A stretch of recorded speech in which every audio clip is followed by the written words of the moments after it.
berkumpul pada kesempatan kali ini pada acara sosialisasi core value berakhlak untuk percepatan reformasi birokrasi. Saya ucapkan terima kasih banyak atas kehadiran Bapak Ibu sekalian, atas waktu yang diberikan kepada saya. Mohon izin memperkenalkan diri terlebih dahulu. Nama saya Fathur Rahman, lulusan instrumentasi, kemudian NDH saya 16 untuk angkatan 25 Latsar BMKG tahun 2022. Seperti yang saya sudah sampaikan tadi, pada kesempatan kali ini ada yang saya sampaikan, yaitu sosialisasi tentang core value berakhlak dan untuk percepatan reformasi birokrasi. Mungkin Bapak Ibu ada yang pernah mendengar apa itu core value berakhlak? Belum. Apa itu? Jadi sebelum saya menjelaskan kepada inti materi, saya akan baca beberapa agenda yang akan saya sampaikan di presentasi kali ini. Agenda yang pertama yaitu definisi dan urgensi dari core value tersebut. Yang kedua, penjabaran dari core value berakhlak. Kemudian yang ketiga adalah reformasi birokrasi. Kemudian yang keempat adalah tantangan yang dihadapi oleh ASN. Menuju agenda yang pertama, yaitu definisi dan urgensi dari core value itu sendiri. Core value merupakan nilai-nilai dasar sebagai panduan ASN dalam berpikir, bertutur, dan berperilaku. Core value berakhlak dilatar-belakangi oleh adanya penerjemahan yang berbeda-beda terhadap nilai-nilai dasar serta kode etik perilaku ASN yang tertuang dalam Undang-Undang Nomor 5 Tahun 2014 tentang Aparatur Sipil Negara. Sebenarnya terobosan ini atau acuan ini tergolong masih baru, sehingga tahap sosialisasi ini merupakan salah satu tahap dari implementasi dari core value itu sendiri. Berikut akan saya putarkan video pidato dari Pak Jokowi.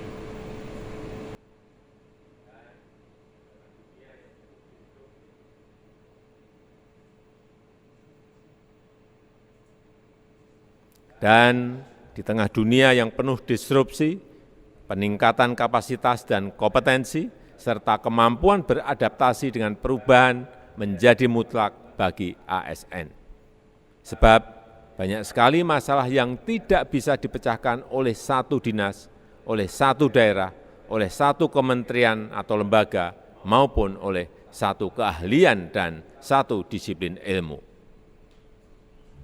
Kolaborasi lintas organisasi, lintas daerah, lintas ilmu, lintas profesi menjadi sangat penting. Semua masalah selalu lintas sektor dan lintas disiplin. Saat ini dunia menjadi serba hybrid, serba kolaboratif. Tidak boleh lagi ada ego, baik ego sektor, ego daerah, dan ego ilmu. Saya rasa itu yang bisa saya sampaikan. Dan dengan mengucap Bismillahirrahmanirrahim, saya luncurkan core values ASN berakhlak dan employer branding ASN bangga melayani bangsa. Nah, tadi itu merupakan pidato Pak Jokowi selaku Presiden kita yang meresmikan core value ASN berakhlak serta branding bangga melayani bangsa pada tanggal 21 Juli 2021. Terkait dengan branding dan prinsip tersebut, maka Kemenpan RB yang selaku pengelola atau manajemen dari ASN mengeluarkan surat edaran untuk menjadi dasar acuan dari core value berakhlak ini. Surat edaran tersebut adalah surat edaran RB nomor 20 tahun 2021 tentang implementasi core value dan employer branding ASN. Tujuan dari adanya employer branding dan core value ini merupakan penguatan budaya kerja sebagai salah satu strategi transformasi pengelolaan ASN menuju pemerintahan berkelas dunia. Saya kutip kalimat dari Pak Jokowi bahwa setiap ASN harus memegang teguh satu nilai dasar dan semboyan yang sama. Kemudian kita masuk ke agenda yang kedua, yaitu penjabaran dari core value berakhlak itu sendiri. Berakhlak merupakan akronim dari beberapa sikap perilaku. Yang pertama adalah berorientasi pelayanan. Kemudian yang kedua, akuntabel atau dapat bertanggung jawab. Kemudian kompeten. Kemudian harmonis. Yang kelima, loyal, adaptif, dan kolaboratif. Satu persatu poinnya akan saya jabarkan di slide selanjutnya. Yang pertama, akronim yang pertama yaitu berorientasi pelayanan. Definisinya merupakan suatu komitmen untuk memberikan pelayanan yang prima demi kepuasan masyarakat. Ada beberapa pedoman perilaku atau ciri-ciri bagaimana kita mendekati atau melakukan pendekatan terhadap prinsip dari berorientasi pelayanan. Yang pertama adalah memahami dan memenuhi kebutuhan masyarakat. Yang kedua, dapat bersikap ramah, cekatan, solutif, dan dapat diandalkan. Kemudian yang ketiga, melakukan perbaikan tiada henti. Dari ketiga sikap ini, pelayanan yang dihasilkan akan lebih maksimal ketika benar-benar diimplementasikan. Misalnya yang pertama adalah memahami dan memenuhi kebutuhan masyarakat, khususnya dalam lingkungan BMKG dan stasiun geofisika sendiri. Kita perlu mengetahui dan memahami sebenarnya yang dibutuhkan oleh masyarakat itu datanya seperti apa. Kemudian bagaimana cara memenuhi kebutuhan data tersebut sehingga terjadi kepuasan antara masyarakat yang meminta data dengan relevansi dengan biaya terutama itu. Mungkin itu yang poin pertama. Kemudian yang kedua adalah akuntabel. Definisinya sendiri adalah bertanggung jawab atas kepercayaan yang diberikan. Ada setidaknya 3 pedoman perilaku yang saya tulis di sini. Yang pertama adalah melaksanakan tugas dengan jujur, bertanggung jawab, cermat, disiplin, dan berintegritas tinggi. Kemudian yang kedua, menggunakan kekayaan dan barang milik negara secara efisien, bertanggung jawab, dan efektif. Kemudian yang terakhir, melakukan perbaikan tiada henti. Poin selanjutnya yang akan saya sampaikan adalah poin kompeten atau mempunyai kemampuan dan terus belajar serta mengembangkan kapabilitas. Perilaku yang mencerminkan sifat kompeten adalah yang pertama, meningkatkan kompetensi diri untuk menjawab tantangan yang selalu berubah. Dari BMKG tersendiri, kita menghadapi situasi di mana percepatan teknologi selalu lebih cepat daripada perkembangan SDM yang ada, sehingga kompetensi atau minat belajar yang tinggi itu sangat dibutuhkan dalam perkembangan BMKG. Kemudian yang kedua adalah membantu orang lain belajar. Dalam hal ini mungkin Bapak Ibu sekalian sudah banyak berrelasi, terus kemudian berkontribusi, di mana dalam kondisi tersebut mengharuskan Bapak Ibu sekalian untuk membantu orang lain untuk menambah pengetahuannya. Kemudian yang ketiga adalah melaksanakan tugas dengan kualitas terbaik. Poin yang keempat adalah harmonis, yang berarti saling peduli dan saling menghargai perbedaan. Ada beberapa ciri yang akan saya sampaikan di sini. Yang pertama adalah menghargai setiap orang, apapun latar belakangnya, tidak kenal suku, ras, agama, mungkin warna kulit, atau bahkan sikap-sikap yang tidak ada hubungannya, kaitannya dengan profesionalisme. Kemudian yang kedua adalah suka menolong orang lain, dan yang ketiga membangun lingkungan kerja yang kondusif, tidak ada rasa iri, dengki, saling benci. Jadi harmonis ini mewujudkan BMKG atau bahkan Indonesia secara luas menjadi suatu negara yang lebih makmur, lebih terjaga persatuannya. Poin yang selanjutnya adalah loyal atau berdedikasi dan mengutamakan kepentingan bangsa dan negara. Ciri-cirinya yang pertama menjadi pedoman perilakunya adalah memegang teguh ideologi Pancasila, Undang-Undang Dasar Negara Republik Indonesia tahun 1945, setia pada NKRI serta pemerintahannya sah. Kemudian menjaga nama baik sesama ASN, pimpinan instansi dan negara, kemudian menjaga rahasia jabatan dan negara. Kemudian core value yang selanjutnya adalah adaptif, terus berinovasi dan antusias dalam menggerakkan ataupun menghadapi perubahan merupakan definisi dari adaptif. Adaptif ini seringkali disangkut pautkan dengan inovatif atau bahkan kreatif, karena adaptif ini merupakan suatu sikap di mana seseorang bisa merespon sesuatu dengan respon yang tepat. Pedoman perilakunya adalah cepat menyesuaikan diri menghadapi perubahan, kemudian terus berinovasi dan mengembangkan kreativitas, dan yang ketiga bertindak proaktif. Proaktif berarti kita tidak hanya menunggu saja, tapi juga mencari bagaimana ketika situasi itu sudah ada di depan kita, maka kita siap untuk menanggapi sesuai dengan tindakan yang tepat. Selanjutnya yang terakhir adalah kolaboratif atau saling membangun kinerja yang sama, yang sinergis, saling membantu seperti itu. Kolaboratif ini sering kita lakukan dengan mungkin Badan Penanggulangan Bencana Daerah, kemudian pemerintah daerah juga pastinya. Ada beberapa pedoman perilaku yang perlu dilakukan, yaitu memberikan kesempatan kepada pihak lain untuk berkontribusi. Jadi tidak hanya mengambil peran sendiri sehingga tidak melibatkan orang lain, tapi juga menyediakan kesempatan.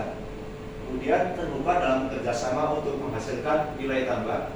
Dan yang ketiga, menggerakkan pemanfaatan berbagai sumber daya untuk tujuan bersama. Jadi bisa diringkas dari tadi itu ada berorientasi pelayanan, kemudian izin Pak Widi bisa mengundurkan kembali.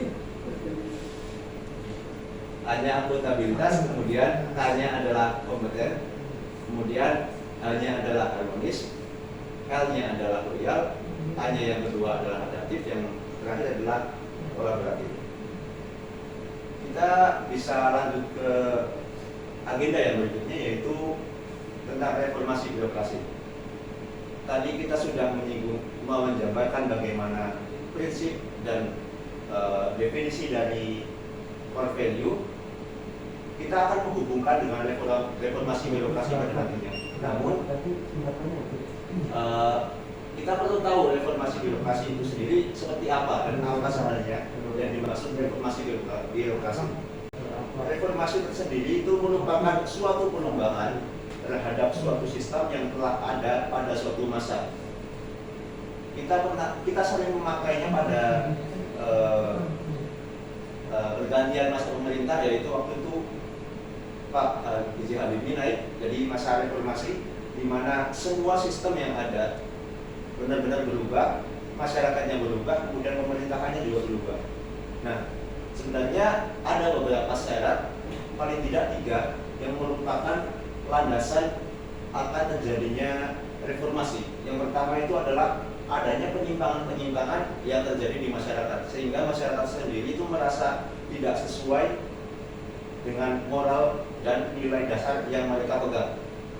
Dan kemudian yang kedua adalah adanya harapan dan cita-cita positif. Kemudian adanya moral dan etika dalam mencapai cita-cita. Jadi ketika penyimpangan itu ada, maka secara manusiawi, manusia akan memproduksi sesuatu yang akan mengatasi dari sesuatu hal yang tidak sesuai ini. Hal yang tidak sesuai ini pasti akan bertolak belakang dengan harapan dan cita-cita positif yang ada. Nah, setelah ada 2 hal itu, kemudian dia akan timbul moral dan etika atau bahkan strategi dalam mencapai cita-cita tersebut. Nah, untuk reformasi sudah, kemudian kita beranjak ke birokrasi. Birokrasi tersendiri itu merupakan bahasa serapan sebenarnya berasal dari bahasa Prancis dan Yunani. Burau itu berasal dari bahasa Prancis yang artinya kantor atau meja tulis. Kemudian kreatif berasal dari bahasa Yunani yang artinya mengatur. Namun secara istilah kita bisa artikan birokrasi adalah kekuasaan yang bersifat formal yang didasarkan pada peraturan undang-undang atau prinsip-prinsip ideal bekerjanya suatu organisasi. Mungkin sampai sini ada yang ingin bertanya? Aja dulu. Ya. Nah, dari apa yang saya sampaikan tadi, pola pikir, mindset, dan budaya kerja aparatur negara itu merupakan suatu upaya melakukan pembaruan dan perubahan mendasar terhadap sistem penyelenggaraan pemerintah, terutama menyangkut aspek-aspek kelembagaan, organisasi, tata laksanaan atau bisnis proses, dan sumber daya manusia aparatur negara itu sendiri. Nah, hubungannya apa antara core value berakhlak dengan reformasi birokrasi yang dicanangkan pemerintah sejak dulu? Upaya pembangunan budaya kerja berakhlak menjadi aspek utama penguatan manajemen perubahan ini. Penguatan peran agar perubahan agent of change dalam aktivasi budaya kerja ASN menjadi sorotan yang sangat penting. Kemudian komitmen yang kuat dari pemimpin dan setiap unsur organisasi dalam mendorong perubahan dari berbagai aspek pelaksanaan reformasi birokrasi dapat mentransformasi sistem kerja, organisasi, pola pikir, dan kultur set ASN menjadi lebih adaptif, inovatif, responsif, dan berintegritas selaras dengan perkembangan zaman dan kebutuhan stakeholder yang makin meningkat. Mungkin terlalu banyak kalimat dan istilah-istilah yang sulit sehingga bisa dirangkum dalam satu kalimat bahwa reformasi birokrasi ini membutuhkan ASN yang mempunyai integritas yang kuat sehingga apa yang diharapkan dari suatu lembaga atau bahkan Indonesia sendiri menjadi lebih meningkat kualitasnya. Dan Kementerian Pendayagunaan Aparatur Sipil Negara dan Reformasi Birokrasi sudah menyusun bagaimana penguatan ASN berakhlak ini menjadi 3 tahap. Pada tahun 2022 diharapkan mempunyai tahap yaitu sosialisasi dan internalisasi budaya berakhlak. Ini direncanakan mempunyai output yaitu peningkatan indeks pemahaman berakhlak dan baseline indeks budaya berakhlak. Jadi kita mempunyai nilai tersendiri, batas tersendiri bahwa setidaknya untuk menjadi ASN syaratnya adalah mempunyai core value berakhlak itu sendiri. Nah, sedangkan outcome atau sesuatu yang didapatkan dari berakhlak ini, sosialisasi dan internalisasi berakhlak ini, salah satunya adalah penguatan komitmen semua kementerian, lembaga, atau bahkan secara global Indonesia, terutama pada para pembinaan dalam implementasi dan eksternalisasi.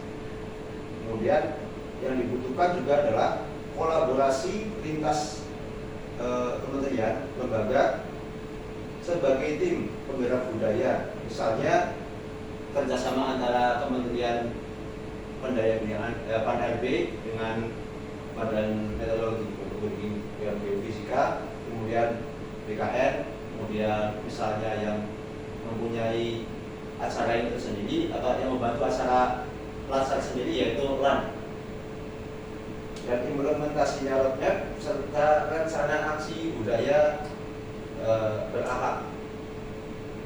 Nah, tahap yang kedua adalah aktivasi budaya berakhlak.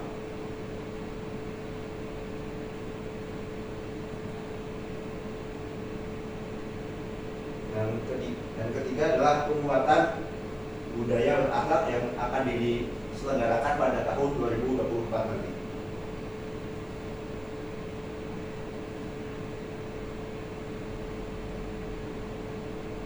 Nah, menuju agenda yang terakhir, yaitu sebenarnya urgensi yang tadi disampaikan itu apakah akan menjadi sesuatu yang mulus begitu saja? Kan mungkin tidak, pastinya tidak. Sistem itu dirancang sedemikian rupa, sedemikian bagus, namun pastinya kita sebagai ASN akan menghadapi beberapa tantangan yang ke depan. Apalagi tantangan itu tidak hanya satu. Nah, di sini saya akan menjabarkan beberapa tantangan yang mungkin bakal kita hadapi untuk kehidupan beberapa tahun mendatang. Yang pertama adalah teknologi disruption, di mana kita tuh akan menghadapi percepatan industri dari perubahan tradisional industri ke industri 4.0, bahkan sekarang sudah mulai industri yang 5.0. Industri 4.0 sendiri merupakan industri di mana setiap orang yang bekerja itu menggunakan teknologi yang ada untuk mempermudah sesuatu, dan teknologi ini lebih advance menggunakan banyak ilmu seperti artificial intelligence, salah satunya. Kemudian yang kedua adalah millennial disruption. Secara data, total milenial akan mencapai 70% dari total populasi di tahun 2030. Secara penggolongan sendiri, milenial itu adalah, kalau tidak salah, adalah masyarakat yang lahir antara 1980 sampai sampai tahun 2000, kalau tidak salah seperti itu. Kemudian, nah, adanya total milenial yang sebanyak itu, kita harus hadapkan dengan teknologi canggih yang ada. Karena milenial tahu adanya teknologi ini bakal memenuhi kebutuhan pemerintahan dan menunjang kehidupan bermasyarakat yang akan mendatang. Kemudian yang mungkin beberapa tahun kita alami adalah pandemic disruption, di mana ini merupakan suatu wabah yang menyebar di seluruh dunia. Pandemi yang terjadi saat ini mengharuskan kita untuk bisa bekerja dan melakukan segala sesuatu di berbagai macam tempat, sehingga diperlukan akselerasi transformasi digital. Mungkin waktu itu mengalami beberapa tahap WFH atau PPKM bahkan. Nah, WFH sendiri ini mengharuskan kita banyak mengetahui bagaimana perkembangan teknologi, kemudian timbul masalah-masalah baru terkait dengan teknologi yang ada. Misalnya ternyata sebelum pandemi disruption ini teknologi perkembangan pemerataan sinyal mungkin belum terlalu disorot, ternyata di beberapa daerah dan banyak daerah malahan belum terlalu merata ternyata. Nah, dari perkembangan yang ada memang akan selalu ada tantangan yang muncul. Nah, ini adalah 3 tantangan yang paling tidak akan kita hadapi dan bahkan ini sudah kita hadapi bersama. Kuncinya dari akselerasi teknologi yang ada dan menunjang dan peningkatan kualitas SDM adalah menggunakan karakter berakhlak tadi, yaitu berorientasi pelayanan, kemudian akuntabel, kompeten, harmonis, loyal, adaptif, dan kolaboratif. Itu sebagai dasar utama kita untuk bekerja dalam lingkungan administrasi negara dan birokrasi. Nah, melalui adanya terobosan ini, mudah-mudahan kita semua bisa menjadi sesuatu yang lebih, ASN yang lebih berkualitas, sehingga apa yang direncanakan oleh Pak MLB tadi, akselerasinya bisa lebih baik ke depannya. Mungkin sekian presentasi yang saya sampaikan pada kesempatan hari ini. Mungkin setelah ini ada sesi tanya jawab.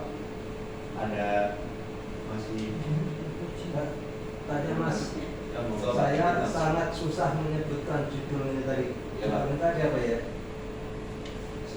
Core values. Coba kalau diganti budaya kerja ASN berakhlak, karena berakhlak sendiri saya kira tadi berakhlak beragama, nggak taunya singkatan, ya adaptif, kolaboratif, ya, akuntabel, dan apa tadi yang itu. Semua kalau judulnya dikasih biar mengena, budaya kerja ASN berakhlak, kayaknya lebih dimengerti orang, lebih mudah untuk menghafalnya. Ya.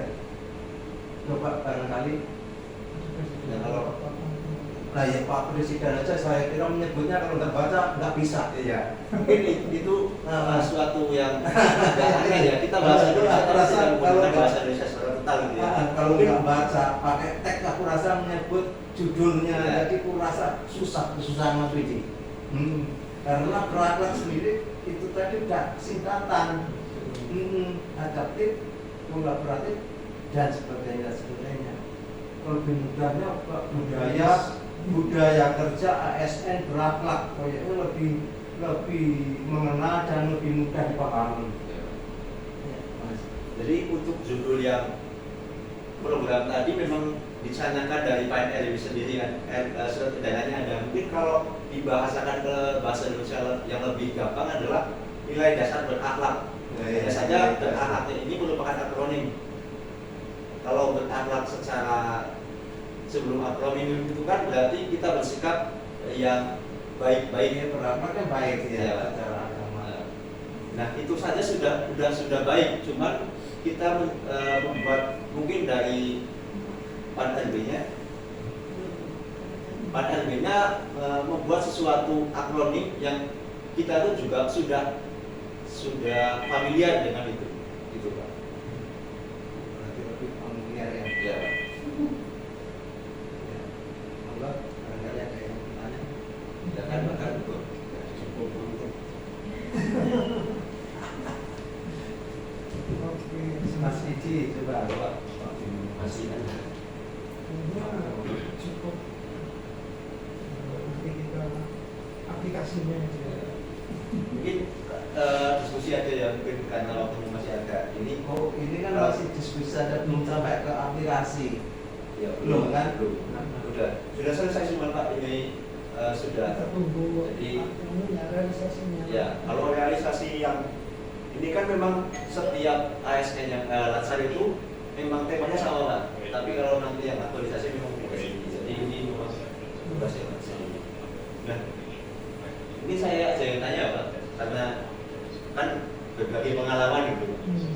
Kalau di daerah sendiri itu tantangan misalnya kaitannya sama kompetensi itu apa ya Pak? Misalnya, atau yang lain-lain, misalnya yang akuntabel atau apa gitu. Kompetensi kan untuk meningkatkan diri sendiri ya. Ya. Tadi kan ada disebutkan kompetensi, peningkatan kompetensi mandiri. Ya. Berarti kan kita harus selain dari pemerintah, kita harus mengembangkan diri dengan dia sekolah sendiri, biaya sendiri. Ya. Kalau nggak mau menunggu dari pemerintah. Jadi mencari kesempatan sendiri untuk pengembangan ya Pak. Iya, untuk pengembangan diri. Ya, kalau yang ini kan perkembangan teknologi, tapi kan cepat gitu. Kayaknya itu juga sumber dayanya juga perlu harus peningkatan. Peningkatan itu ya penyesuaian sehingga itu masuk Istilahnya belajar mandiri lah. Macam yang zaman dulu ya, kalau macamnya udah tua-tua seperti saya Pak Haryanto, kemungkinan besar ya kalau untuk pengembangan diri kemungkinan ya masih bisa. Yang penting kemauan tadi ya. Kemauan. Jadi harusnya ditambah ya Pak, kayaknya lagi. Itu kolaboratif ya, satu lagi kemauan gitu. Kemauan. Iya. Kemauan. Bapak, habis itu mungkin ada ini apa kan? Kalau tantangan di dalam itu sendiri biasanya apa Pak? Dengan sendiri. Bukan kurang menantang ya. Ya itu. Maksudnya mungkin pribadi Pak Ito menghadapi sendiri, Pak Widi sendiri, mungkin Pak Wisnu ada gitu.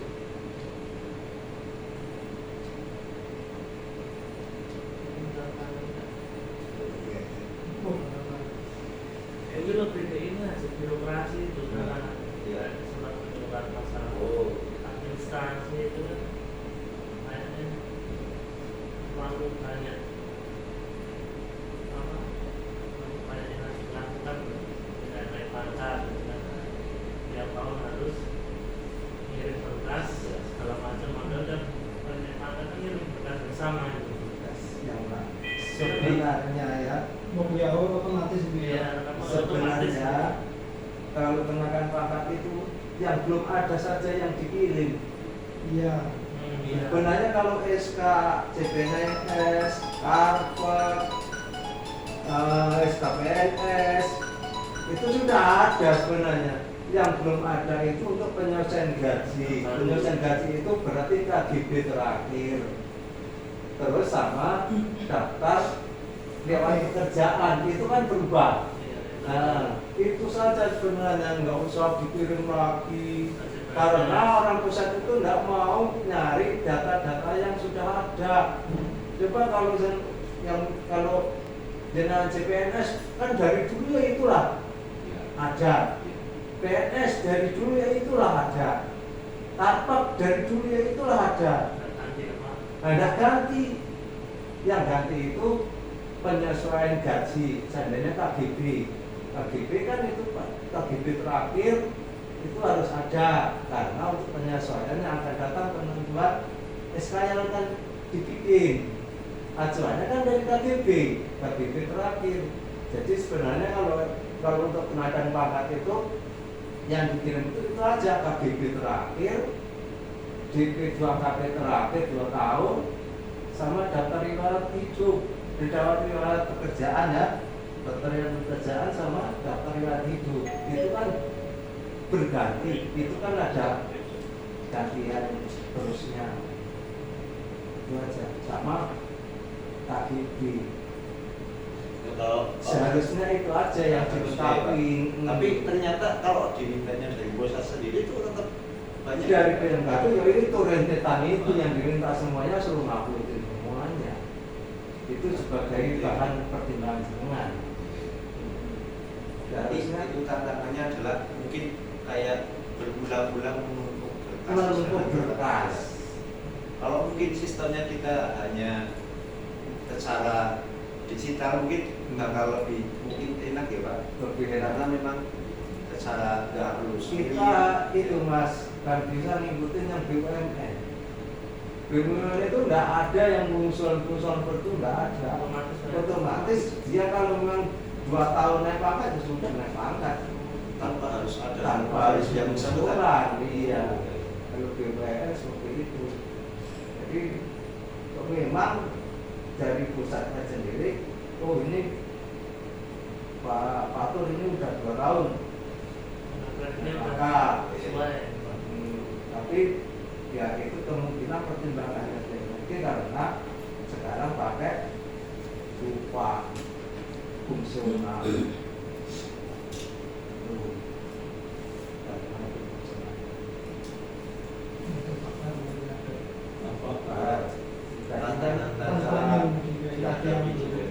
atau misalnya dalam hal ini undang-undang lah yang berkaitan dengan pribadinya si ASN, maksudnya kompetensi ASN sendiri atau bahkan birokrasi gitu. Kalau sekali ada undang-undang tentang birokrasi mungkin birokrasi ya. Perlu direformasi tapi bukan.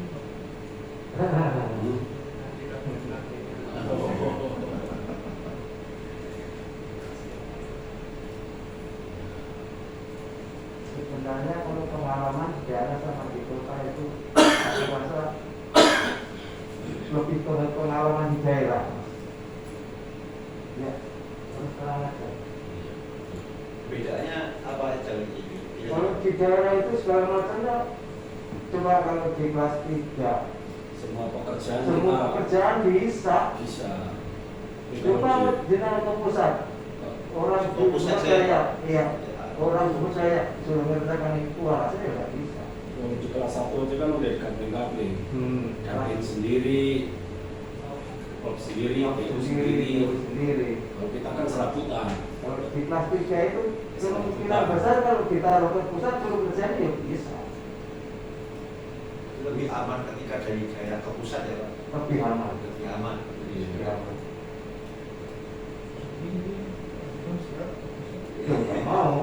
udah mau pensiun. Udah mau pensiun. Ngapain? Dengan catatan kalau fasilitas diselengkapi ya nggak mau ya mau. Nah itu ya Pak ya. Fasilitas dilengkapi. Ini salahnya Itu rumah, kendaraan. Transport. Tapi kalau saya mau kerja di fasilitas ya,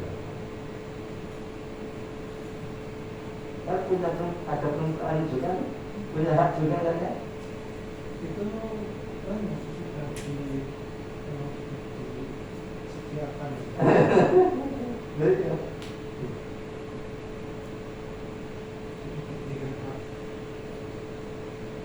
Prioritaskan. Itu tadi kendaraan Mas, ditambah gitu ya. ditambah kemauan. Kemauan berarti Pak. Dia pun mau mengembangkan kompetensi. Kalau nggak ada kemauannya itu nggak jalan. Kita Ya. punya uang untuk mengembangkan kompetensi, tapi nggak ada kemauan nggak jalan. Yang penting itu kemauan, ditambah kemauan. Jadi benar ya Pak, kata Pak Tati akan ada jalan kalau ada kemauan gitu. Iya. Mau gimana pun jalannya dibuka lebar sama Iya. yang di atas juga tetap aja kalau nggak ada kemauannya nggak ada. Soalnya tadi Kelihatan jalannya. berapa, tapi saya nggak tahu kalau itu singkatan. Nggak tahu ini adaptasi singkatan sebagainya, nggak tahu singkatan itu. Nah itu Pak, tujuannya penugasan lasan ini salah satunya adalah sosialisasi ke ASN itu sendiri. Kan mungkin banyak yang belum tahu. Ini saja saya kalau nggak dikasih tugas ini mungkin Ya, juga nggak nggak tahu. tahu. Caranya mungkin menyebarkannya di jalan. Saya kira sesuai dengan yang di banner-banner itu berapa itu sesuai dengan ya kalau agama kita ya, kalau kita kan berapa kan artinya baik kan, semua keberatan yang baik meninggalkan yang jelek-jelek, kita menjalankan yang baik. Saya kira itu berapa lagi, nggak tahunya singkatan.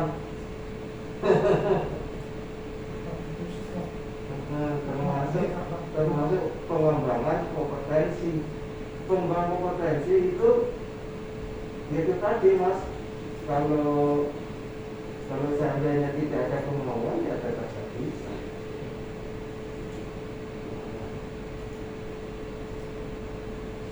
Mungkin ada lagi yang mau disampaikan. Mungkin ini Pak, saran setelah saya ini presentasi mungkin salah penyampaiannya aja yang kurang itu apanya gitu. Sarannya Oke, monggo Pak.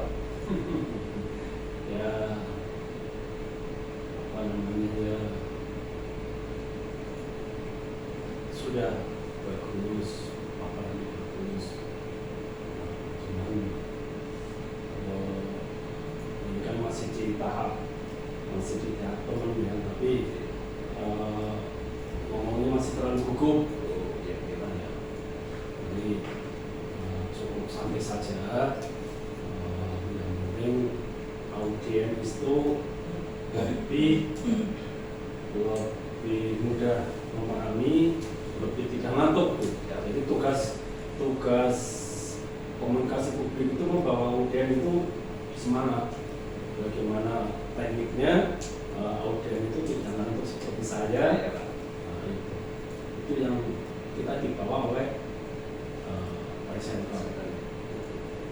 Jadi sebetulnya tekniknya penguasaan materi, ya,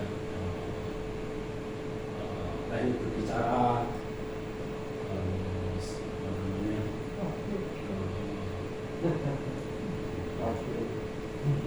pakai bahasa Indonesia yang baik dan benar dan tenang. Ya, itu aja. Ya, Udah coba. Berarti kalau kita sebisa mungkin nggak cuma kita yang fokus, tapi membuat orang lain yang mendengarkan juga fokus ya. Fokus. Mungkin dari yang lain ada teman-teman. Sebenarnya Mas Pak Nur dalam presentasi tadi sudah baik. Cuma jenang harus dihadapinya dengan tenang.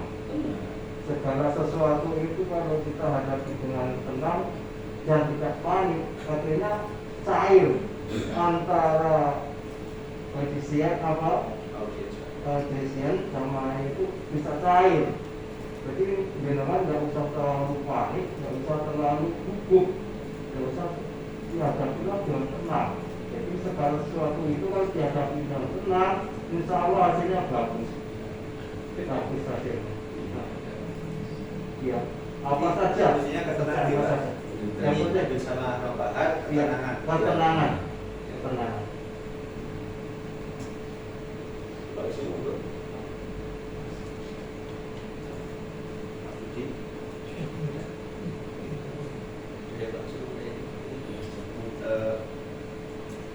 demikian presentasi yang saya sampaikan dan terima kasih saya aturkan ke Bapak Ibu sekalian.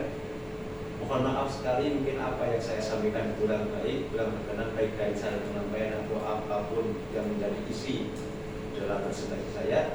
Saya minta maaf yang sebesar-besarnya.